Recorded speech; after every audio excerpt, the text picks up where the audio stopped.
Hello, darlings. You've all heard of Marilyn Monroe.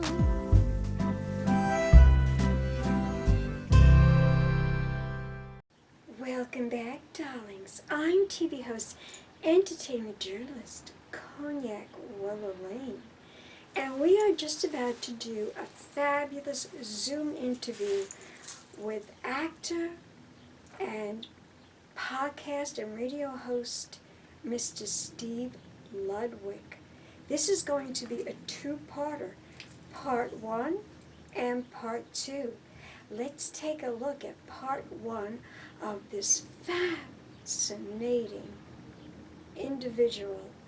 He is well known and a famous radio host and podcast host. Pink Champagne Kisses.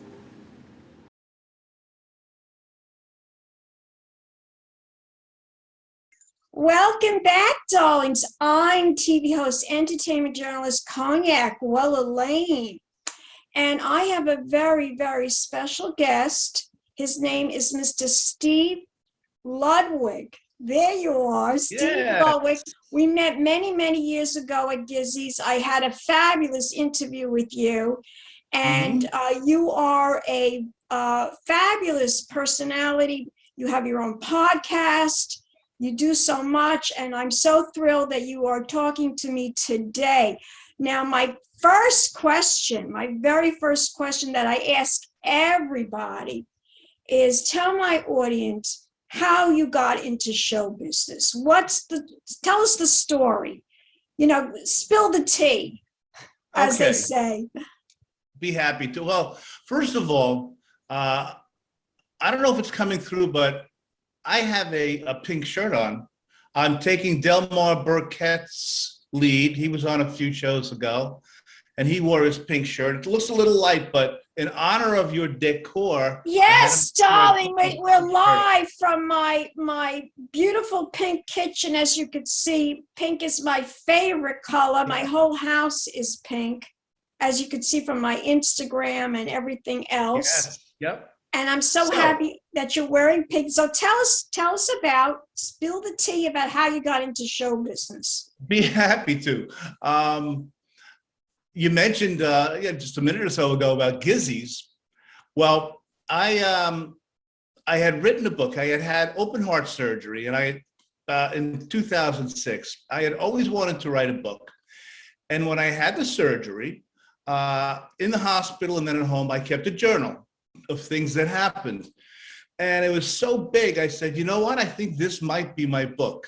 Okay, so I wrote the book, had it self-published because I couldn't handle any rejections.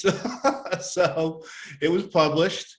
And a mom of a former student of mine, I'm a retired teacher now, but at the time I was teaching, she said, a friend of mine, his name is Evan Ginsberg, has a radio show, and I'll bet he would love to interview you. Okay.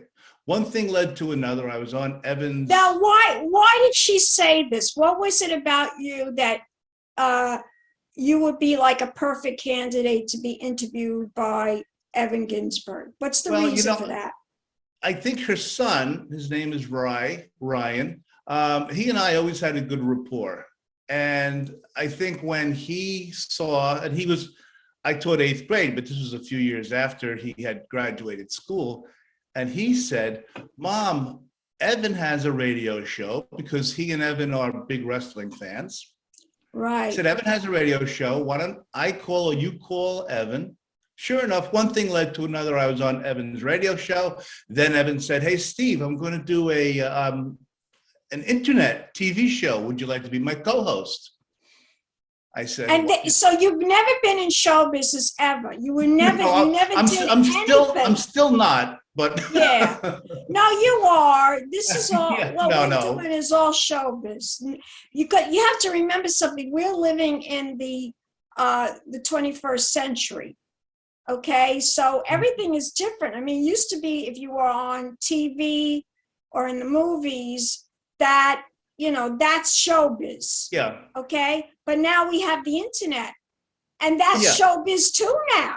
Yeah. See, I look at you're showbiz. you've got it. Why do you say that, darling? Tell my audience why am I showbiz? You have the perfect personality, the beauty. You have the it thing. You have the it factor, Cognac. And I have a hat with a website on it. But anyway, okay, I'm gonna say I'm in show business.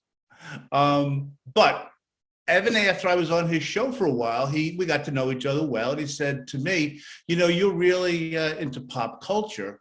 Why don't I hook you up with my engineer, Rick Hendrickson? May he rest in peace. He's since passed on. And he said, maybe you can have do your own pop culture podcast. So I said, sure, why not? I knew I was retiring from teaching soon. So in 2013, I did my first podcast. My very first guest. What year was this? What year? 2013, I did my first show. Okay. Yeah, about 8 years ago, Okay. 9 years ago. And my very first guest, I always loved the Cowsills. I don't know if you remember the Cowsills from the 60s, but you would. Was it like a music band, a record? Yeah, I have to be honest with you. I have to be thoroughly honest with you. My thing is not music. I'm not into, I know musicians, I know recording artists, but not like you would know. My thing is movies, movie stars and TV stars, and now of course reality stars. But sure. I've never been into like a big music fan. My cousin is a recording artist in Hollywood. She's an engineer. She works. She's worked with Britney Spears and Michael Jackson. And she must have some stories. She has loads of stories. Yeah. She has loads. But the name, the Cowsills, sound vaguely familiar to me. I'm going to ruin one of their songs, but I'll just sing you a few bars. They had their big hit was "Give Me a Head with Hair," long beautiful hair, shining, gleaming, just like Cognac's beautiful hair. And they had "I Love the Flower Girl," the rain. Anyway, were they like hippies? They were like hippies, right? They were like they were kind of like the anti-hippie, but really? They were very cool people. So I got in touch with one of the Cowsills because I always loved them. His name is Bob Cowsill. And right away, I said, I'm doing my very first podcast, and I've always loved the Cowsills. And he was right on board, and he was such a great guy about it. So anyway, he was my very first guest. And since then on the show I've kind of a crazy list here. Maybe we can get into it later, but that's how I got started with my podcasts. And one thing led to another. Then I also added a Beatles hour. I have two shows. First of all, some very shameless plugging. PlanetLudwig.com is my website, but I saw, and I'm glad you wore the hat to tell everybody. PlanetLudwig.com. I'm happy too. So Evan Ginsberg was like a huge mentor to you. Oh, he was the man. I mean, I wouldn't have even thought of doing any of this if it weren't for our mutual friend, Evan. Yeah, and I tell him that all the time. And he keeps saying he's waiting for the check to come in the mail. And I said, well, they're all rubberized, so they're all going to bounce anyway. But no, he's really been a great, great friend. And so you started with, I know I've interviewed Evan Ginsberg. I know, and of course I used to see him all the time at Gizzy's because that's how I met all these people too. I used to go to Gizzy's and like yourself, I used to interview at Gizzy's, and Solomon used to invite me to those events. And good old Solomon. But Evan Ginsberg, his claim to fame is really his radio show. That radio show that he's got. Yeah, Legends Radio. Yeah, Legends Radio. That's really his. That's probably the one thing, as far as show business is concerned, that he is probably the most proudest of. Yeah. Is his radio show. Like I am very proud of my television show. Yeah. You're iconic with Cognac's Corner. I'm proud, and I created. I had nobody I didn't have an agent, or I didn't have a brand person or a marketing person to tell me what to do. I figured it out on my own. I created Wow. I created the whole thing. I created the look. I was inspired by a lot of people, which we're going to get into because you are also a big fan of Jane Mansfield. Oh, But yeah. she was one of my idols. So I was inspired by her. That's where the pink champagne kisses come from. Mm-hmm. And I created that whole genre of the pink and the pink champagne kisses. And, on the red carpet and the look with the big hair. You remember me? I used to wear my hair, the big hair. I still Yes, wear absolutely. platinum, but it's more like 21st century now. But Yep. so Cool. his claim to fame was really the radio show. But what made you tell my audience the difference between radio, for those who do not understand this, tell my audience the difference between radio and podcast. What is the difference between the two? Well, I mean, for me, the difference is you can do everything right at home. In the past. But it's like radio. It's like radio. Isn't a podcast like radio? Oh, yeah. In that way, it's you could call it a radio show on the internet. If you want to, you don't turn on a radio, you just turn on your internet. You go to a particular website or YouTube channel, like yours. I'm like, oh my goodness, how long have you been doing your show, by the way, if you don't mind me asking? Oh God, I've been doing my show over. Oh geez, I'm going to tell you how old I am.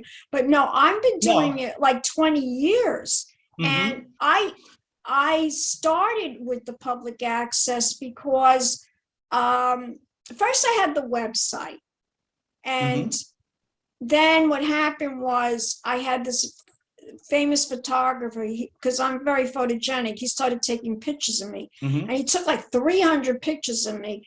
And I said to myself, I got to do something with these pictures. I mean, this is ridiculous. So I started.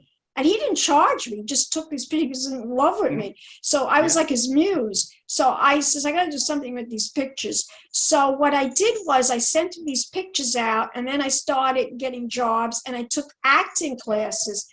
And somebody a while before I actually got in touch with Gary Silverman, who was really the one that helped me create my public access show, he said, before all that happened, I was, trying to figure this whole game out. Well, how do you get on TV? How do you, all these different things.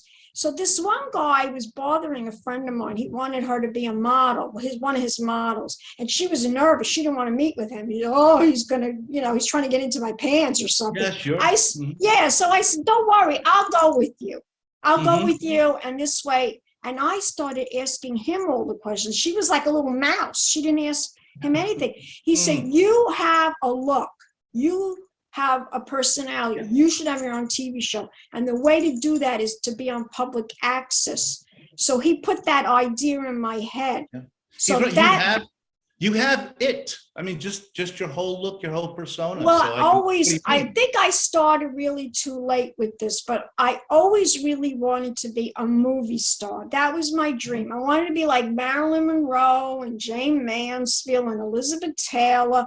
I grew up with these ladies. I was a little girl and they were movie stars. I wanted to be them.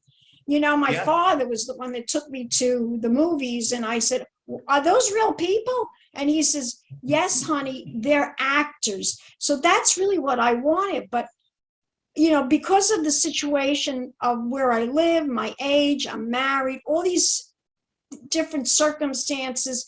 Life does creep in, doesn't it? Yeah. So I really think that being a talk show host, I'm really very, very suited for that. And I'm also a Gemini. And that, and the Geminis are communicators. So you as a school teacher, there's a sense of show business right there, because you got to get in front of an audience. You're on a stage. Yes, that's a very good point. Teachers, I think they'll all agree with me that you are on a stage from the minute you walk in that class, from the minute you get out of your car, from the parking lot. Right. Kids are looking at you. People are looking at you. Yeah. Now, what did you teach? What kind of classes did you teach? I taught 8th grade English. Ah, English. for That was one of 38 my years. favorite subjects. English and spelling. I was very good in English and spelling. And I was very good in history, anthropology, the study of mankind and his environment. But I was lousy in math. Oh my God, I used to get headaches. You I know, was not math and good at math. science. Yeah, math and science were my two worst subjects. I love science. I love science too, by I the just way. didn't catch on. Now, of course, I'm really into science. But I used to love school. I was blessed with having great teachers when I was a student. Me too. And when it was coming near the, about sophomore year in high school, I said, I don't want this to ever end. So I said, I want to be a teacher. I want to stay in the school system. I want to, just be around students and around the whole education scene. That's why I became a teacher. Yeah, well, Yeah. what do you think about what's going on now with the teaching in the schools? It's rough. It's tough. It's funny you say that. Whenever I used to tell people I teach 8th grade, which is like 13 years old, 12, 13, everyone, not everyone, but many people would say, oh my gosh, what an age. How do you do it with those kids? And, I found that if you're just fair with them, because they're young adults and they are definitely at that age when English is the last thing on their mind, grammar and things like that. So, if you don't embarrass them, if you're fair with them, of course you discipline them, but they know when they're wrong. But it's funny, when we change classes, I always used to look at, like, a boy would look at a girl and they'd that they like, and they'd get all kind of blushy and things. And it never changes. That's the way it's been forever. You have a crush and you blush a little bit. And so, Did you find that the boys blushed more than the girls? They say that. In 8th grade, the girls, generally speaking, were certainly more mature than the boys. Yeah. Yeah. And because I don't know, you know better than I do, for sure. I'll never forget when I was in school, some boy had a crush on me. I was very young. I mean, I don't even think I was 12 years old. And this boy had a crush on me. And he sent me, would you be my Valentine? It's some stupid kid found this little note. They tortured him. He was so embarrassed. I felt so bad. He never talked to me again because they tortured him. Yeah. It was just horrible what they did to this kid. Kids can be cruel, right, Cognac? Oh really my God, yes. But I understood why he didn't talk to me. I did understand that. But he did have a serious crush on me. I could tell. I wonder, I'm sure he's one of your faithful viewers now without you even knowing it. I don't know. I don't know if people know who I am, if they recognize the face, if they can figure out who I am. But I think there are some people out there that do know my family. They're amazed that my own family thinks I'm a genius out of what I did, how I created the whole persona. You did it on your own 20 years ago when you were 5 years old. You did it. And, no, but I mean, all kidding aside, you figured this out yourself. So I did. I kind of did. So Evan Ginsberg was a huge mentor to you. What did he teach you? Tell my audience what he taught you about having your own podcast or radio show or whatever you want to call it. Yeah, exactly right. My thing. I think the biggest lesson or the biggest thing that he passed on to me was that go for the human interest side of your guests. Of course, touch on whatever they're promoting, what they're known for. He said, but just get into them as people, like take that first layer of the onion off and see what really makes a person tick. Why, like you were just telling your story, why a person would get into what they're into. But he really, and still does, he stresses the human part of a guest. And I've never forgotten that. And guests, I find, really seem to enjoy talking about something other than their craft.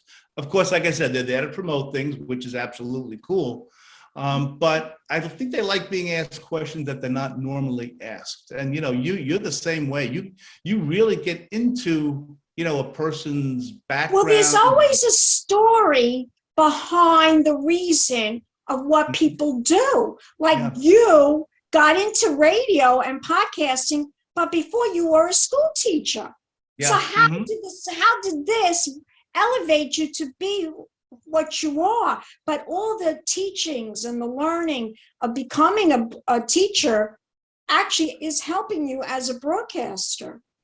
Absolutely. I mean, like I mentioned before, I taught eighth graders, 13 years old, 14 years old, 12 years old. And, we did mostly reading and writing, which is great, but you have to keep their interest and you have to show an interest in your students. And I genuinely, like, I would have 25 kids come in the morning, sit down on their desks, and I look at them and I say to myself, now here are 25 different worlds that just sat down.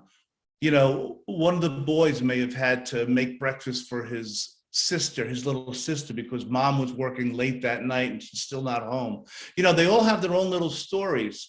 And when we say, okay, let's open up your books and, turn to page 27, this person might be thinking, okay, page 27, I have to pick up the ham and cheese at the grocery store because dad won't be home. And they all have their own little stories. And if you show an interest in them outside of school, I mean, I think it really helps their own confidence and, wow, this guy or this woman teacher really cares about me.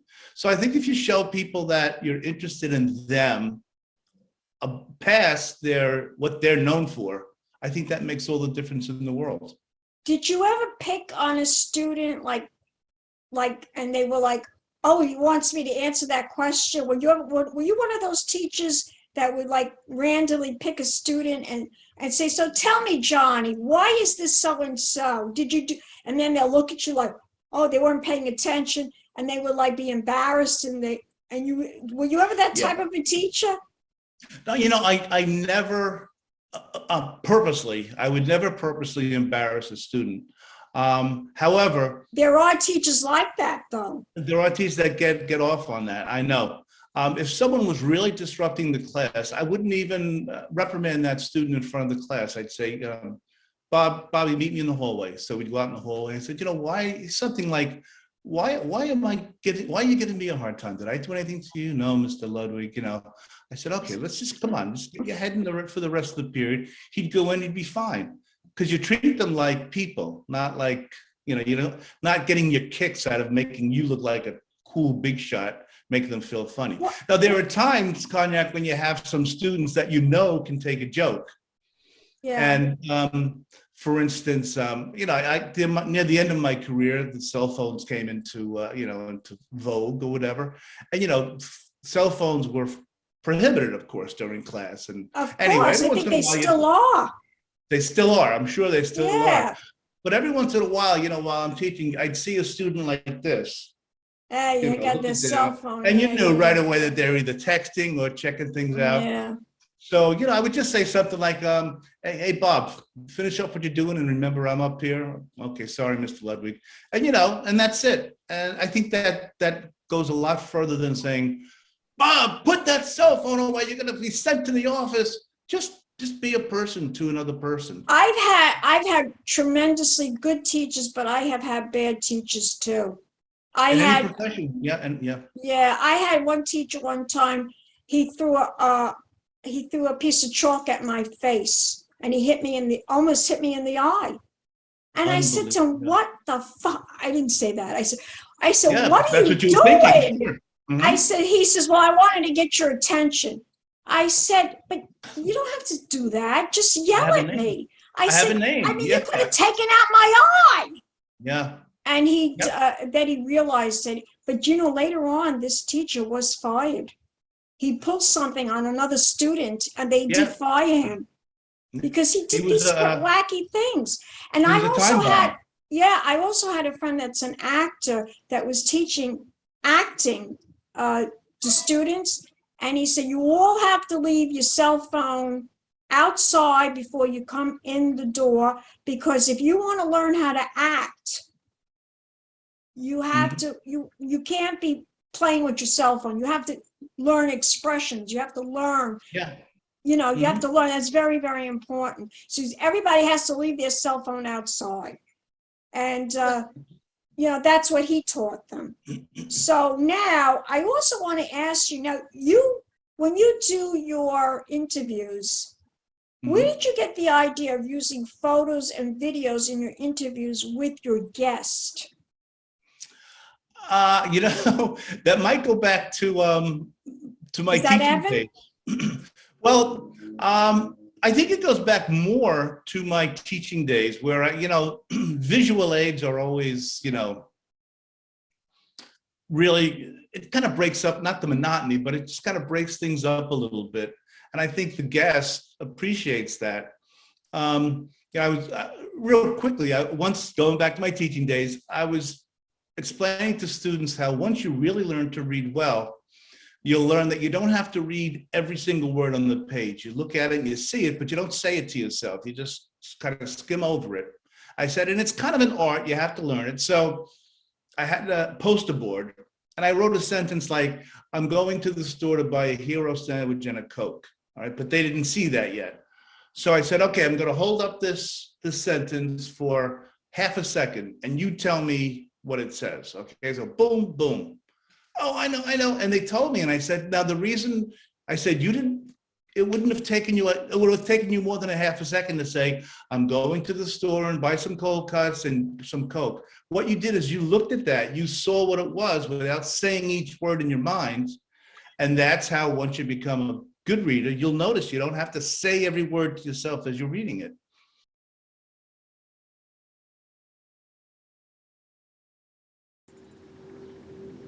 Welcome back, darlings.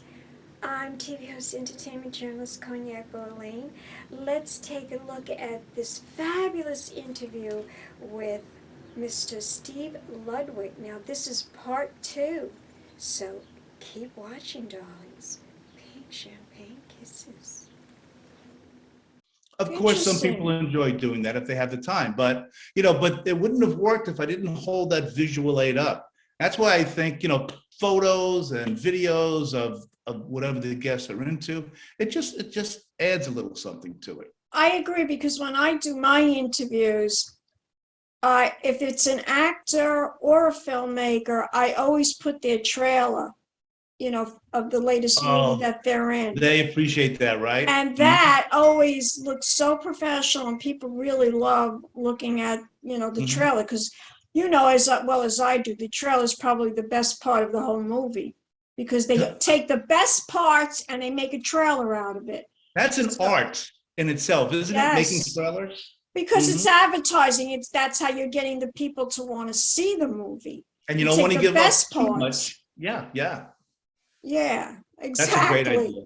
Now, out of all the people, first of all, this is an interesting question.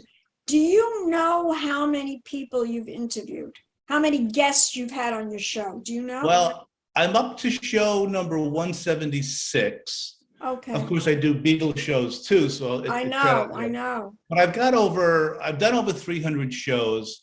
Not every show has a guest or some returning guest, but I'd say over 150, 160 guests, people. I can't even tell you how many people I've interviewed. What would you guess? Could you even have a guest with you? How many? Hundreds. Right? Mm-hmm. I mean, I've interviewed everybody from Alec Baldwin to Paris Hilton. Everyone. Wow. And when I was on the red carpet, it would be, they're really more sound bites than they are actual interviews, because it's not like what we're doing right now. Like, I'm actually talking to you for like a half an hour, maybe even an hour. So, that's like a real interview. So these are things where you're like, when you're limited on the red carpet, they don't allow you to interview the person more than. Right. I mean, I got lucky with some people like Alec Baldwin. I got lucky with him. I talked to him for a while. And, some people if you get 2 seconds, 2 minutes, that's even a minute. You got to get it all in there. Yeah. So and sometimes all you could ask them is, "What are you wearing?" You know, I mean, that was like, Yeah. like if I just to scream out, if I saw them walking down the runway, and I knew I wasn't going to get them, I would scream, "What are you wearing?" And she would say, "Christian Dior, Chanel." Right. You know, yeah. Sometimes that's what I would get. You know, and that Yeah. was it. But Alec Baldwin, But you got something. right? I got something. Alec Baldwin, I did get quite a bit of interviews with him. And there's a few other actors. Joel Grey, I got a great interview with him and his daughter. I was able to get a very good interview with both of them. Who else I have did a question. When are you going to write your book? Now, you have a book in you, boy, with all the people you've met and all your experiences. Like the way I'm spending your time for you, but boy, a book by you would be Yeah, I fabulous. know. I could tell you fascinating stories. Some actors were great to me, and others were horrible. Jim Belushi, not the one that, who's the one that died? John, Jim? his brother. John Jim? died. John John, died. okay. Jim, he was horrible. Wow. He put his hand, who are you? Obviously, if I'm at an event, I'm somebody. I'm not, if I have a thing around my neck with my name, that means I'm a part of the press that was approved to be there. Yeah. So why are you putting your hand in front of my face? And you're non-threatening. Just go with the flow, Jim. You know, yeah. I almost got, at the same event, I almost got Caroline Kennedy, but she couldn't talk. She did talk to me like for 2 seconds, but she says to me, I can't really do the interview. I got to go in the room now. But she go, you know, so there have been people I have spoken to that I really couldn't get too much of anything out of them. Liza Minnelli, oh my God, that I got her, but the girl that was videotaping it, she screwed the whole thing up. So there was no audio, but she was pretty wild. And another person that I did interview, she was beautiful, and she looked like, she's not big, she's not tall at all, she's like me, is Kim Kardashian. That was another interview that you'll never hear the audio, but that's why we need a book. There's a picture of me and her together, though. She's my height, she's not a big girl, Kim Kardashian. She's stunning, though. Stunningly beautiful. Yeah. Is it true that when she lies on her belly, she's actually taller than when she stands with that backside? Just kidding. Go ahead. It's amazing, isn't it? That backside of hers. But she has honestly, she has like the most beautiful face. She really does. She's got a stunning face. Forget about the rest of her. The face. Oh, no. I'm just being a wise guy. I know you are. I know you are. So out of all the people that you have interviewed, you must have a favorite guest. You must have somebody that you were, you know, I have a couple quick stories to, it's tell funny us, we want to hear, tell us. Okay. Now, yes, I had many not favorite guests, but many guests, and just about all the guests were really nice to me. You know, because when they hear Steve Ludwig, who's him? You know, I'll do his podcast. You know, whatever. But there is I know you're not into songs or music that much, but maybe some of your viewers remember this song or have heard it. It's from the '60s called "96 Tears," and it was by a group called Question Mark and the Mysterians. Now, Question Mark, that's his legal name. And I when we had an interview, he doesn't want even me to say his real name, that it was Rudy Martinez. So I didn't say that. But Question Mark, his persona was according to him, he was born on Mars 300 years ago. He's outrageous, lovingly outrageous. Okay, so that'll put it. Okay, so I had him on 5 times because he always has outrageous things to say, and his music is very cool. Okay, so we're doing telephone interviews at the time. I wasn't doing the video yet, wasn't doing Zoom at the time. And my younger brother, Tom, was, and I'm not going to bring the party down, don't worry, but he was battling cancer. And I had learned through Question Mark's rep, who I dealt with to get him on the show, that someone very close to question mark also had the same type of cancer my brother did. All right, so here's outrageous, crazy question mark doing the interview. All right, question mark, thanks. I could call him Mr. Mark, Q, things like that. So, okay, thanks, and I hope to talk again. Boom. But we're still on the phone. He goes, are we done? Like in a regular voice. I said, yeah. I said, great, thanks so much. I appreciate it. He goes, all right, listen, I heard your brother's sick. I made up a list of healthy foods and vegetables and vitamins your brother should be taking to help him. And I said to myself, here's a guy who doesn't know me from Adam. And he took the time just because he heard that my brother had cancer. I said, how great is this guy? I mean, and it's show business. He does have that persona, but yet there's that human side of him. And it was so nice, Cognac. I mean, I almost was in tears. I said, thank you so much. So for that reason, he's probably my favorite guest. So certainly right at the top of the list. Another one. Now, the song, It's My Party and I'll Cry If I Want to. Leslie Gore. She was a singer too. I know Leslie Gore. Yeah. Absolutely. Leslie Gore, very famous. Yeah, very famous is right. Big star. And I was very happy to have her on my show. So the interview was scheduled for a Monday.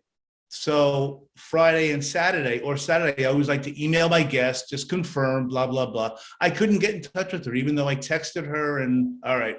Monday morning, I'm out and I come home and there's a message on my machine. Hi, I hope this is the right person. I hope this is the Steve Ludwig I'm doing the interview with tonight, but I'm just confirming. I've had a problem with my internet, and I don't know if you tried to get in touch with me, but I am definitely on for the interview. I hadn't even given her my phone number. She somehow got my phone number. And here's a big star taking the time, showing you how professional she was. That's impressive. You got Took Leslie the time to Gore find my on phone your number just to tell me. podcast? Now, that's why she's unfortunately, she's no longer with us. But that's why she's such a big star. She's so professional. And she wasn't like, I'm Leslie Gore. I don't have to call anybody. She's just a person. She did pass. She passed on, Leslie Gore? Yeah, a few years ago, cancer. And actually, she passed on about 8 months after our interview. And I had no idea she was sick, But, if you have other questions, fine. But I don't want to leave without doing my Jane Mansfield thing. So you let me know when it's good. We're going to talk about Jane Mansfield. Don't worry. We have plenty of time. We're going to talk about Jane Mansfield. So those two people, those are incredible stories. Now, I see from my I'm sorry, Kanye. I do love the Cowsills as well, because Bob Cowsill was my first guest, but go right ahead. Well, your first guest always leaves a tremendous impression. You always remember your first one. My first guest, who my first guest was? You're not going to believe this. Joe Franklin. Remember him? Of course.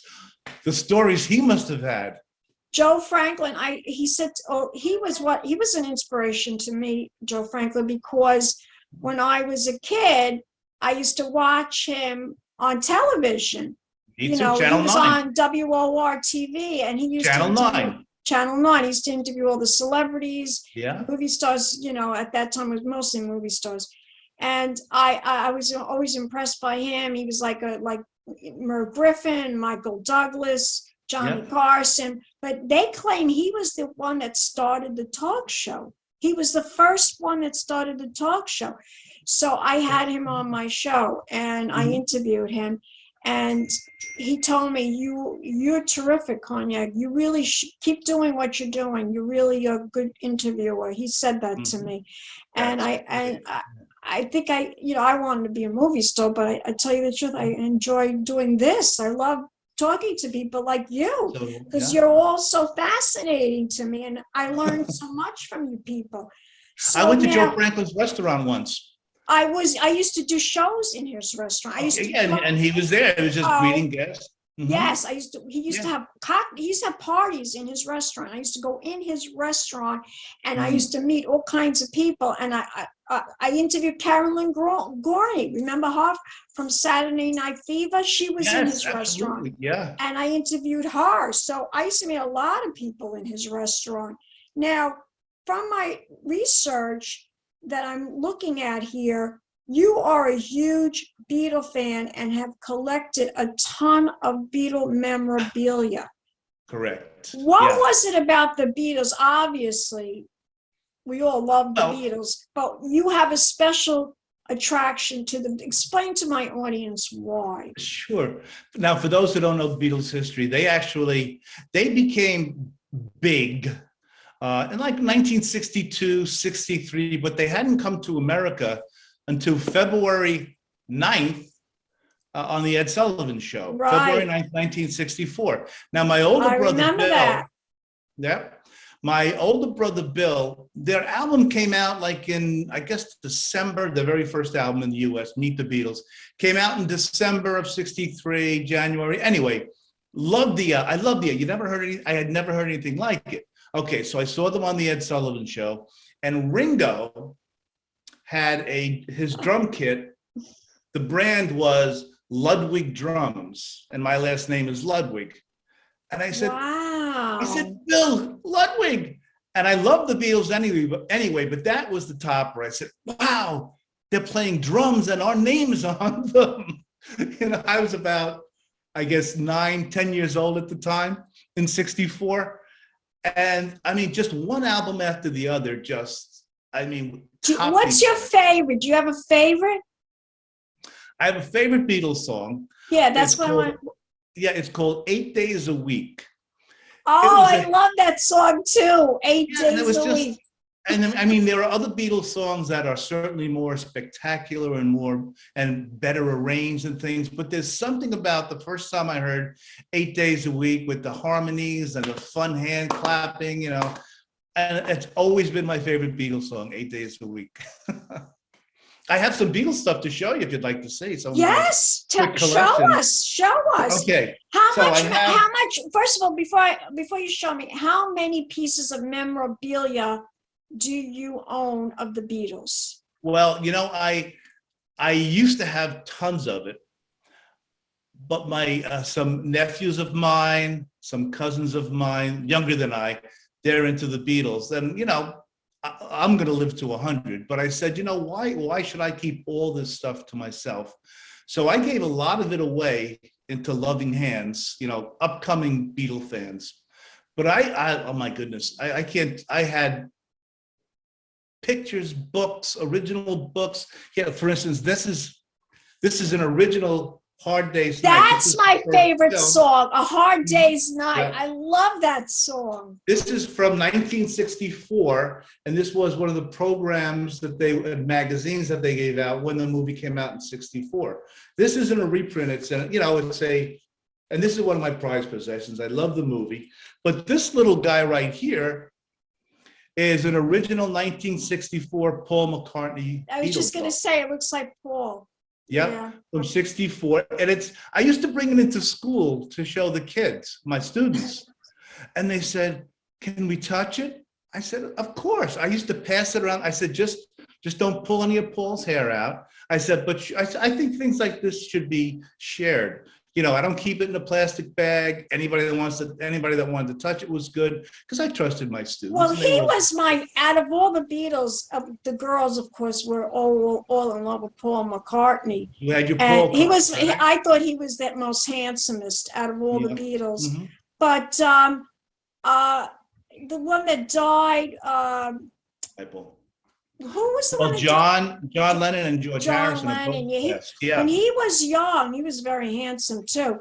But it's amazing. At that time, they thought that their hair was long, but there wasn't really. It was like just a little, over the ear. But that's not really long. I mean, when they became real hippies, that's when their hair was really long. It's funny, Cognac, because the first, when they were on Ed Sullivan, like I said, February 9th, 1964, and they were on the next 2 weeks too. But anyway, in our house, we had the good TV, and then we had the little TV upstairs. And my dad, who was a plumber, tough working class man. Your father was a plumber too? You too? No, my father, no. But my father-in-law was a plumbing and heating contractor, my husband's father. Mm-hmm. That's funny. Yeah. He was a hardworking man. And, Ed Sullivan would come on at 8 o'clock on a Sunday night, But the night I that the know. Beatles were going to, and he never missed it. We never missed it. We sat down as a family and watched it. But he So wasn't going that's to. why you love the Beatles so much. That's why. Well, Dad wasn't going to let those girls with the long hair be on his TV. So we went upstairs and saw the Beatles on our little crappy thing. The next week, because there was such a big hit. Is that what he called them, girls? Because they had they really didn't have long hair. Their hair was like. No, that's my point. And when my dad passed away, years ago, while he was, I don't mean to get morose, but while he was lying in his coffin, his hair was actually longer than the Beatles was when they were on the Ed Sullivan Show. That's hilarious. So isn't it funny how things, Yeah. And my dad was the greatest. I don't want to paint him as, but it was that tough German plumber working. That's my husband. My husband's father's German too. My real name it's very similar to my stage name. People say, oh, it's the same name. My real last name is Wellbrock, Wellbrock. Mrs. Wellbrock, that's what you say if you have a German accent. Mrs. How'd you choose Wellerlane? How did you choose Wellerlane? That was the street that I lived on, Wellerlane. And people say, what are you, darling? Are you British? I says, no, I'm Italian. This is show business, honey. Yeah, I'm Italian. I'm my parents both, my mother and my father, Sicilian. But I mean, they're second generation. My first generation, my grandparents were born in Italy, and my parents were born here. So my wife's grandparents were born in Sicily. Oh, so your wife is Sicilian? My wife is Italian. Yep. Yeah. On both sides. Yeah. Like me, same thing. Abruzzi in Sicily. Oh, gorgeous. Yeah. So Italy is the most beautiful place. Have you ever been to Italy? I've never been to Europe. No. Oh, Italy's just the most stunning city. Country. It's the most beautiful country, really. It is. Right here. If you ever, before you must go to Italy. You and your wife must go. Yeah. You must save your money and go when things calm down with what's going on in the world. You know what I mean? And as beautiful as pictures are of places, there's nothing like being there, right?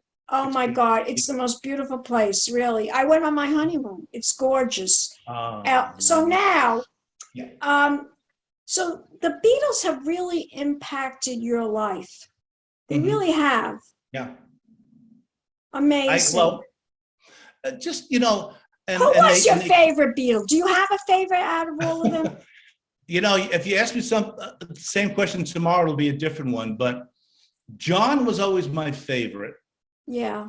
Just because he was so outspoken and he would say anything and he was witty. I love them all. But you want to hear a real funny story? I was in the 5th grade and it was the day after the Beatles were on Ed Sullivan. And this girl in my class, her name was Patty, and I had a crush on her, but it was a secret crush.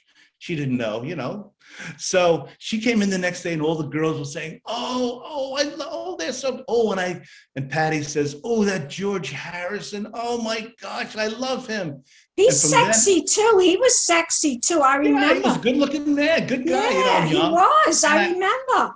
And for about a week until they were on the Ed Sullivan Show the next week, I hated George Harrison because my crush loved him. But then when I saw him again the next week, I said, okay, George, you're okay. So now you have a huge collection of memorabilia, including pictures of my favorite, Jane Mansfield, and Sharon Tate. How did you tell us about? First of all, a lot of people don't even know who Sharon Tate is. I know who she is because that was one of my. Even Jane Mansfield. But Sharon Tate was stunningly, stunningly beautiful, but in a natural kind of way, because she was not like Jane Mansfield was very glamorous, but Sharon Tate was like the girl next door type, but she had the most perfect features. Oh my God. And they both died such horrible deaths. I think Sharon Tate, of course, died more horribly than Jane Mansfield, because with Jane Mansfield, it was a very quick death with her. From the impact of the car, being a horrible car accident. and with this poor girl, Sharon Tate, what she went through before she died, it was so horrific. You know what I was going to say. You know what some of your viewers might know Sharon Tate from? The recent Quentin Tarantino film, Once Upon a Time in Hollywood. Yes. There's a lot It was about on Sharon last Tate. week. It was on last week. Have you seen it? I was watching it a little bit. That something happened. I couldn't watch the whole movie. But I don't want to give the ending away, but watch it when you get a chance. I will. I will. Because it's a great ending. But anyway, yes, that's where they might know him from. But I'm interested, speaking of Sharon Tate and Jane Mansfield, I'm so interested in I don't want to say the macabre, but I like kind of weird things about celebrities too. Me too. And as you mentioned, Jane Mansfield, and don't worry, viewers, there's nothing really bloody here, but I have a picture here to share. Jane Mansfield, like you said, died a terrible death in a car crash. And I don't know if you can see this well. Oh, yeah, I remember that. But that's picture. the car crash. And Yeah. actually, in the foreground, I didn't want to show it, but yet a bigger picture would show Jane Mansfield lying on the ground. Anyway, a lot of people think that she was decapitated, but she was not decapitated. no, very good point. A lot of people think that she was wearing a wig, and her wig Went flying. and the top of her head was scraped off, and a little bit of her scalp. brain. Yeah, Yes, scalp. Yeah. That's what you call it, scalp. But right. she died, I think, right from the impact alone. She just died from the impact. Yeah. She was a passenger, and She was in the front seat of. She was in the front of the. She was in the front of the car. She was sitting in the front of the car with the driver and her manager, and her kids were in the back. Including Mariska Hargitay from SVU. That's her daughter, I know that. And Max, in fact, she was at an event, but I never had the chance to interview her, but she was at the event. I saw her at the event. I took pictures of her. So what happened was, and her driver wasn't drunk or anything, but they were coming around a curve, and in front of them was a very slow moving truck. And they didn't see it because it was a fog. I read that. Yes. And the car went right under underneath. the truck, right? Yeah. So, and to this day, if you notice, many trucks have a bar down below, an orange and white striped bar. That's called the Mansfield bar. So to avoid that happening on trucks. Oh, I never knew that. That's amazing. It's called the Mansfield bar. And there was I've had a guest on the show, great guy, Scott Michaels, and he has Dearly Departed tours, if you don't mind me just saying that. People, you can Google that. And he has some great memorabilia. And he has a museum. He owns that car, the Jane Mansfield car that was in the car crash.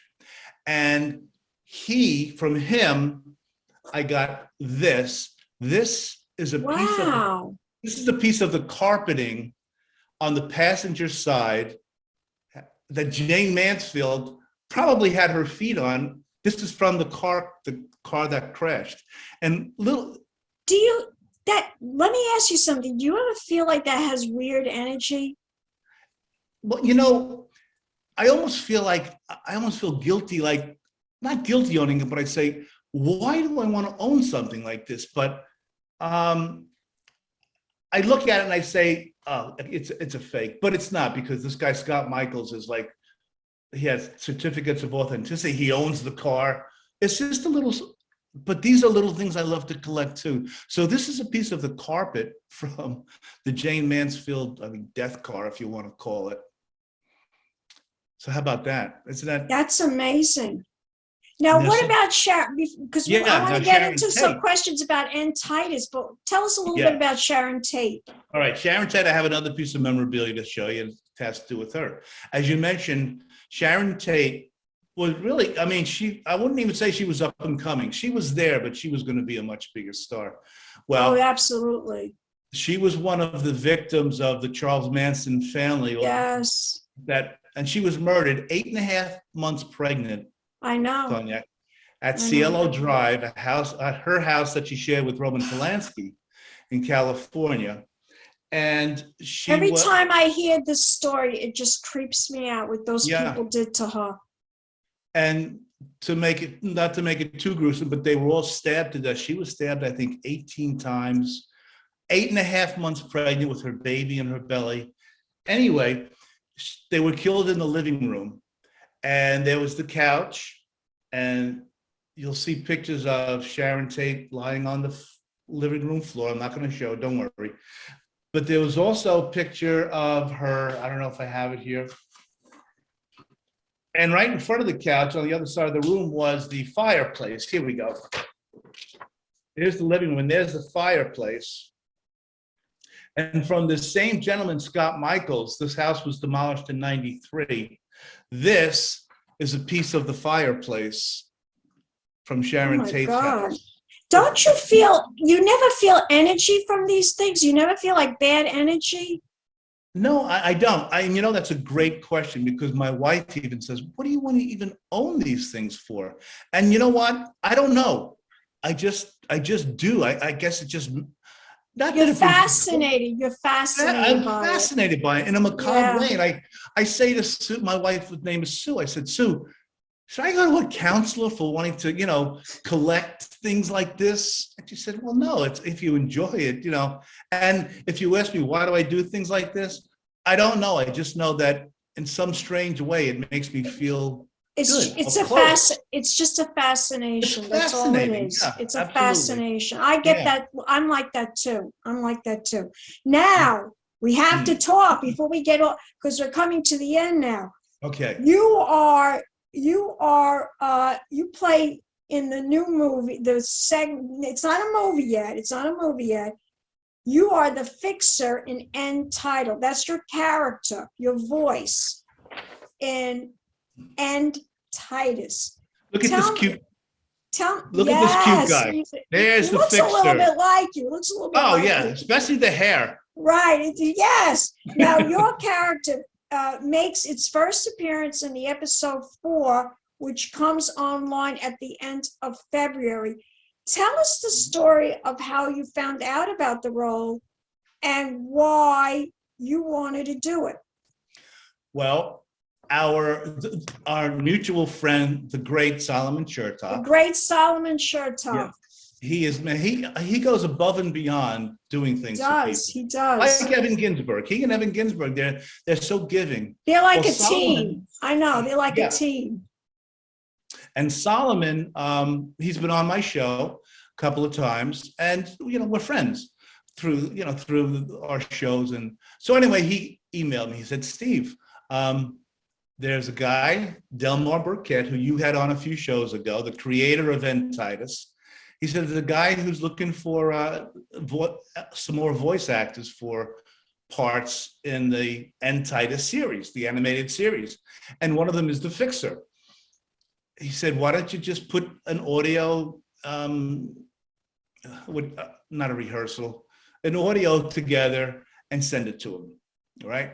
I said, well, why not? He said, he's heard your voice interviewing people. He thinks you'd be good for the part. I said, wow, thanks, Solomon. Sure. I said to myself, Delmore must be scraping the bottom of the barrel. But anyway, that being aside, so I sent it in. And lo and behold, he said, Steve, you're great. This is Delmar on his email. You're great. I want you to play the part of the Fixer. And the Fixer is kind of like a nerdy, if you remember any of the James Bond. Evil person. Oh, no, the Fixer is okay. The Fixer is cool. He's not evil. He's not, not yet anyway. I don't know where the character's going. But no, he's kind of a nerdy guy who takes care of things. Because as Solomon may have explained in Delmar, that these evil forces are trying to take over the world. Yes. And Solomon's character, Robert, has a special power to fight off these evil powers. But every once in a while, things go wrong. So the Fixer fixes things when they get in trouble or things like that. Well, that's why he's called the Fixer. Exactly. And I always ask Delmar, I say, Delmar, come on, tell me, when is the fixer going to get killed off? Just tell me. I won't tell anybody. It's like a soap opera. It's like a But he soap won't do it. opera. He won't do No, it, it's like a Cognac. soap opera. Can't do it. Can't He's say. too You can't tight-lipped. He say. won't tell me. So, So yes. you're having fun with this character. You're having a lot of fun with him, right? It's just unbelievable because each episode, Solomon and I try to, because we don't know what's going to happen until we get our scripts and email, what we're going to say. And Solomon, they're actually up to episode 8. It's 9 episodes in the season, but only the 4th one is going to be broadcast on YouTube starting February 26th. But Solomon and I always try to figure out before we get the scripts what's going to happen. And we're rarely right, which is great because, it's fun for us too. We don't know. So every time I see Delmar, I had him on my show and whatever, I said, come on, Delmar, just tell me. I don't care. If I die, I die. I'm glad we did this much. And he just sits there like this, like not going to tell me anything. I said, okay, I respect that. Cool. And now Solomon told me he finally got the website. Delmar now has a website. Oh, yeah. May I give the address, the website Yes, address? tell my audience. It's Titus, Titus, ENDTITUS, VDM, Video Digital, Mamma Mia. I don't even know what the M stands for, but ntitusvdm.com. Okay. All the episodes are up there, all the cast bios. So just go there. It'll take you right to the YouTube page where you need to watch each episode.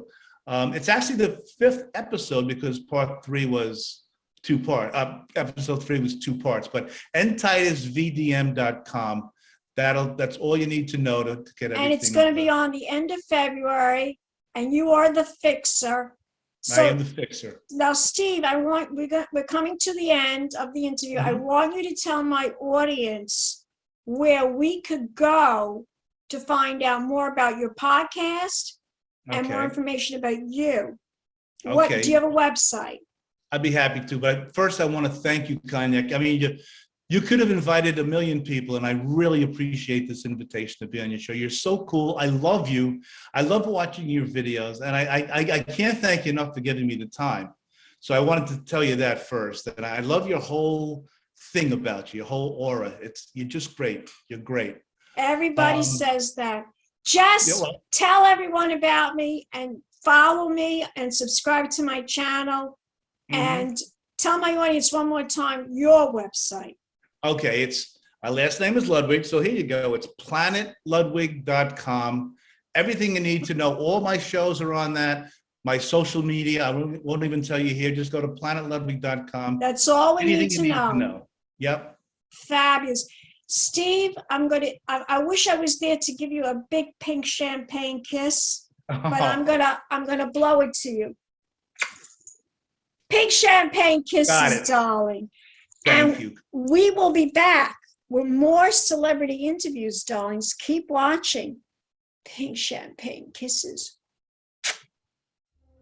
I am Titus, and right now I am dead. But when my soldiers finally awaken me, I will gain all power and become the ruler of this world. Well, not if we have anything to say about it. You guys ready to get this show on the road? I don't know. I mean, are we really ready for this fight? We have to be ready. The fate of the world may very well rest in our hands. Well, if you put it that way, then let's get to it.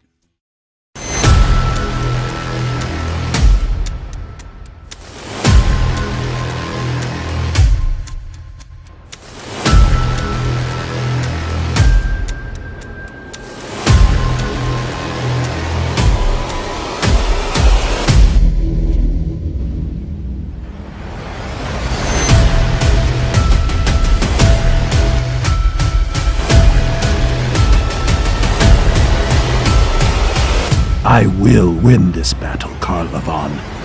You may win a battle, Titus, but you will definitely lose the war.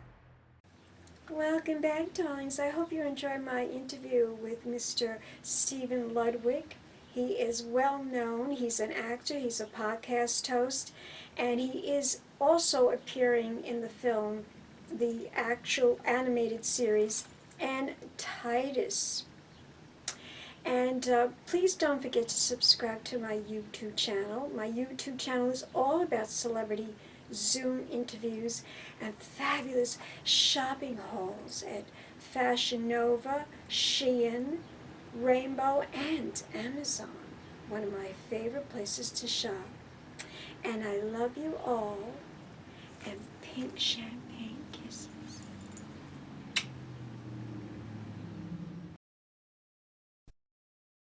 Hello, darlings. You've all heard of Marilyn Monroe. Some of you know Bridget Bardot. Well, now it's time for the Cognac show. I said Cognac, ooh, ooh. I said Cognac, ooh, ooh, ooh.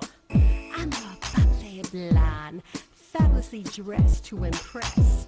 One of a kind girl. I was brought into this world wrapped up in pearls. I love to mingle, though my husband reminds me I'm not single. I meet and greet both the famous and the elite. I ride in limousines, drinking the finest champagne, wearing furs, dazzling diamond jewelry. A girl can't complain. I live the upscale life, dining in the finest restaurants, eating the best caviar for free. And no matter how much I enjoy cognac, ooh, ooh. I said cognac, ooh, ooh, ooh. This has been a Crybaby Productions, darlings.